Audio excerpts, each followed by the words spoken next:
Yo, I'm going to keep it real. I'm going to keep it real. This is probably my favorite segment. We call this segment the wealth track. The wealth track for me is important because I am 100% a music lover. I love music. Music can be the soundtrack to our lives. Music can tell us so many stories.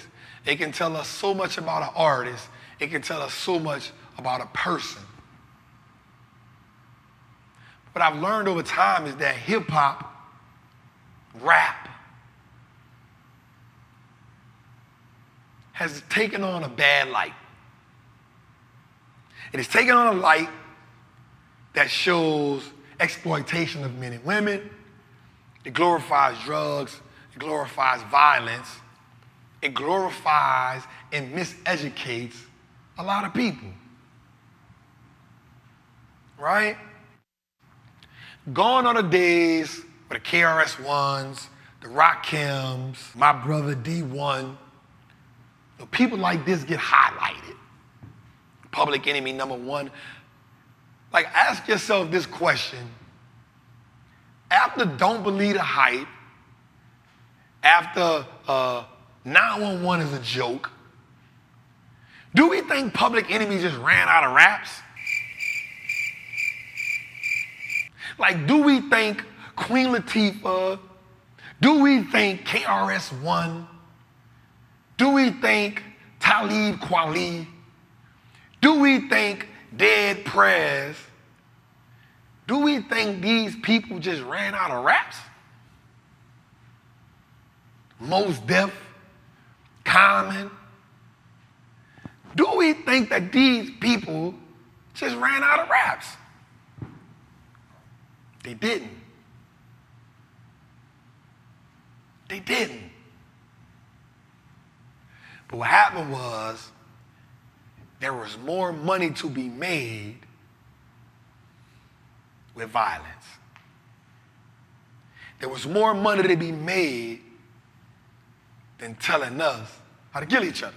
Now, I myself am a person who comes from the struggle, and I myself have also been a part of it. But there comes a point where you realize there must be balance in everything. So, in finding that balance, I, on this show, the Wall Street Looks Like Us Now Network, TrappinTuesdays, we will 100% level the triple beam. We will level the triple beam. So this week, on the wealth track, we're going to highlight none other than the queen herself, Beyonce. She has a lyric where she says, "Give me my check, put some respect on my check, pay me in equity, watch me reverse my debt."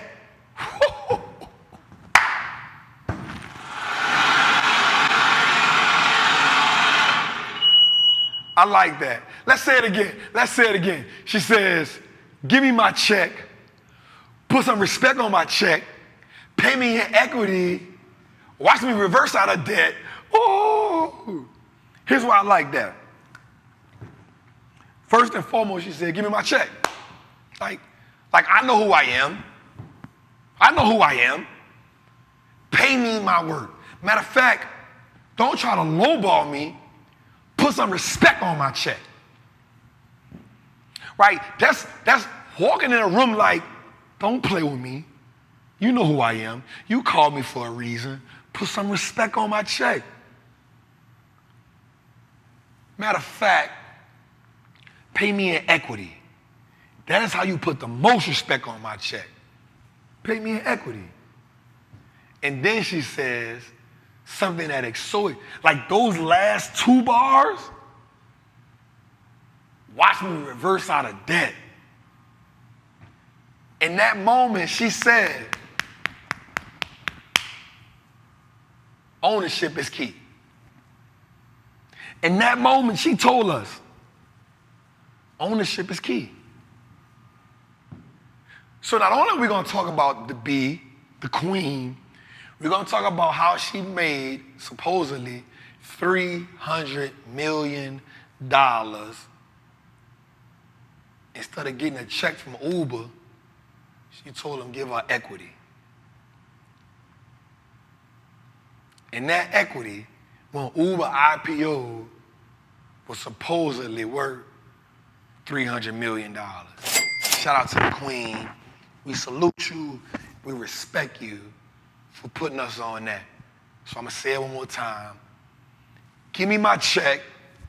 Put some respect on my check. Pay me in equity. And watch me reverse out of debt. Shout out to the Queen Bee for that, man. Let's go, man. How y'all feeling? Do me a favor, man. I want you to like, subscribe, and tell somebody about this. Your Tuesdays will never be the same after this. All right? This segment right here is called Wise Words from the OG. This is when I come to you and I talk to you from the heart. After the information, after the entertainment, I like to just have a heart-to-heart with my people. Because if I teach you how to make money and I don't help you transform your mindset, then I did nothing but made you a rich slave. So my goal with Trapping Tuesdays is to actually not only make you aware, but to help you heal that financial trauma. To help you see money differently. But most importantly, to help you adopt new philosophies. The biggest difference between the poor and the wealthy isn't just the money. The wealth gap isn't as big as it is. That disparity, that inequality, that injustice of wealth isn't the way it is just because of money. It goes a little deeper. It's because of money habits, and it's because of lack of information. So there has to be a culture created around obtaining wealth. We have to do more than save. We have to do more than invest. And we have to do more than earn. Habits must be developed. Environments must be reconstructed. And new philosophies must be adapted.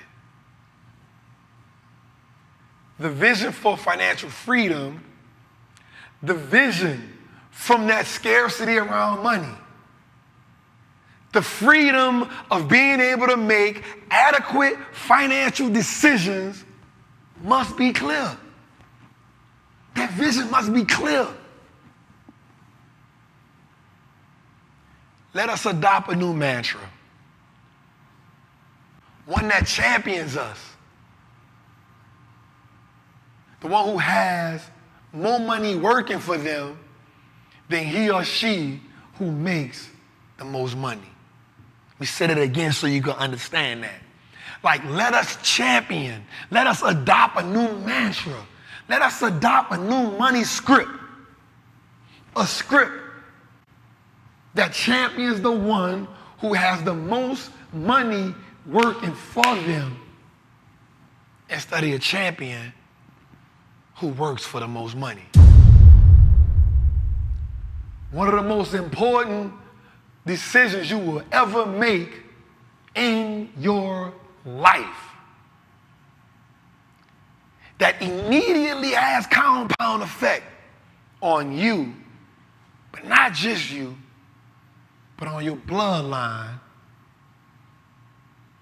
and the people that come after you, that generation that you will never see.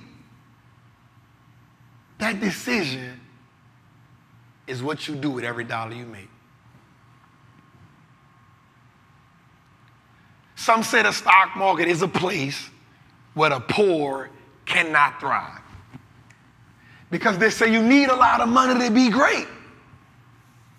Well, I say, if you give enough bricks and you give enough time to a homeless person, they can build a mansion. Because with the right tools and the right amount of time, I can do whatever I set my mind to, and I can truly transition into wealth. There are too many injustices that come with being poor in America. Say it again. There are too many injustices that come with being poor in America.